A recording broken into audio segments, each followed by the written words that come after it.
This time on Lost Film File, I'm going to talk about a Ralph Bakshi project that never happened, but got a lot of press, actually, and has been talked about a lot, and was developed for a while, and even played a role early on in sort of getting, kind of right before he was about to do the Mighty Mouse The New Adventures.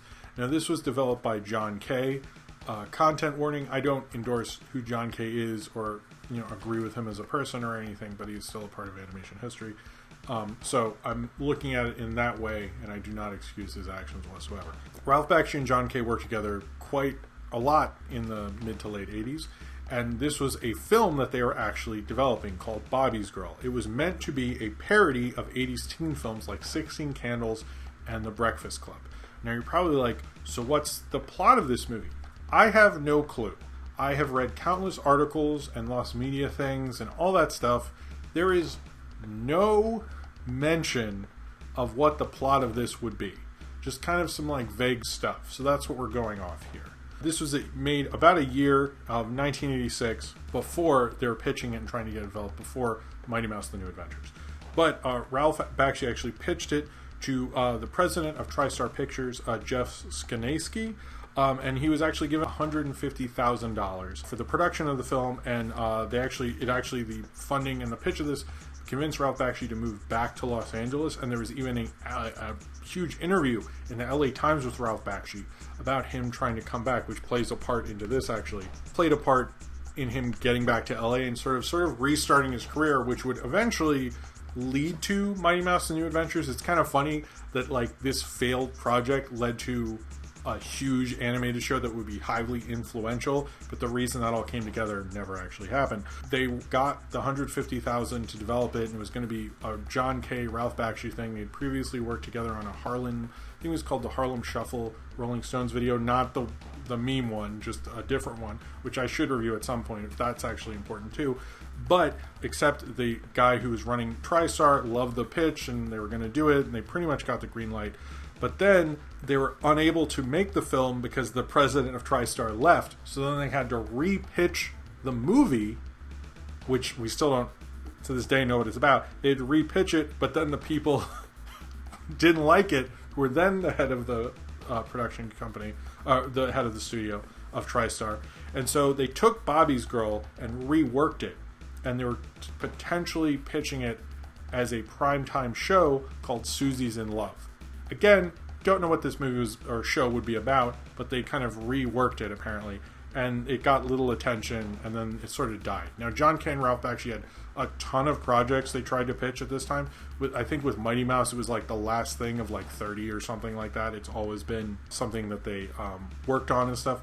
But in terms of the development of Bobby's Girl, this is what we got from the LA Times article, which came out on July 17th, 1986. He said he's working on a script and storyboards for Bobby's Girl with 6 gag writers and a team of animators. And they were younger animators. Ralph Bakshi was about 48 at this time.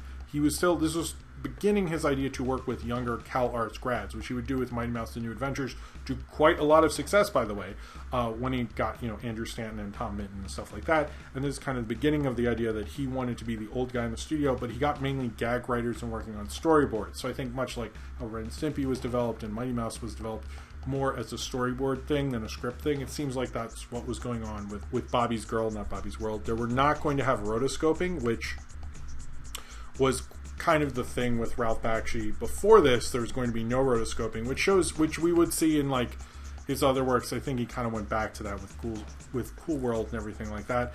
He did mention one thing, and this is what we get from sort of whatever Bobby's Girl could have been, is that Bobby's Girl would be a teenage film. It was going to be rated R.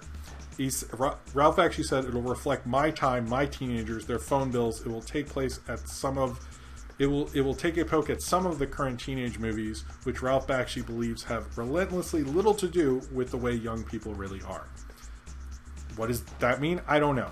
So this project sort of ended in the 80s, and that's sort of where I thought it died. Then I actually sort of reviewed my notes and researched it, and I actually found a mention of it in a Variety article in 2003, when there was a lot of heat on John Kay when he was doing the before, by the way, anyone had seen the Ren and Stimpy Adult Party cartoon, which had a Ralph Bakshi episode, by the way. Him and Ralph Bakshi were talking about working together again. And he mentioned that they were actually working on picked up the project of Bobby's Girl and were working on it again. So in 2003, in the 2000s, Bobby's Girl came up and they still were talking about it. We still don't know what the plot was. Now, would a film that was sort of based on a Molly Ringwald teen movie, a parody of that, developed by two total perverts, Ralph Bakshi and John Kay, be at all something that would have aged well or be good and not disturbing in any way? There's no way. Like, this film would be so awful. But it's interesting. Hear me out, though. I think Ralph Bakshi's made a lot of interesting projects that didn't happen, but this might be one of the most interesting, actually, because it got him to come out back to the entertainment industry, stop painting, and start developing new things, and this eventually led to Mighty Mouse and the New Adventures, which is an important part of animation history, despite the fact that they actually didn't talk about it in Happy Happy Joy Joy, but whatever. But it's sort of kind of fascinating that this weird project even comes up when John Kay's sort of trying to make his comeback. Clearly, that didn't happen, and we still don't know what Bobby's Girl would have been. I don't think it would have been anything good or anything the public should have seen, to be honest with you. But it is interesting that there was an actual movie, a John Kay, Ralph Bakshi kind of team-up movie, and that's how far it got. We didn't get much from the John Kay, Ralph Bakshi collaboration other than the Rolling Stones video and Mighty Mouse and the New Adventures, which obviously one of those became a big deal. But it would have been interesting to see, maybe it would have just been horrible, but it's good what the kind of hubbub of this film created, even though we didn't actually get the film itself. We've gotten some stills from one of the animators on his blog. We've gotten some from Ralph Bakshi's book. We've gotten some John Kay's released on his blog, but that's the most we've really seen from it. I don't think I can string together a plot from any of these pictures, but it's still kind of interesting, a project that got far enough along and at least steered the trajectory of animation after that, even if it actually didn't get made.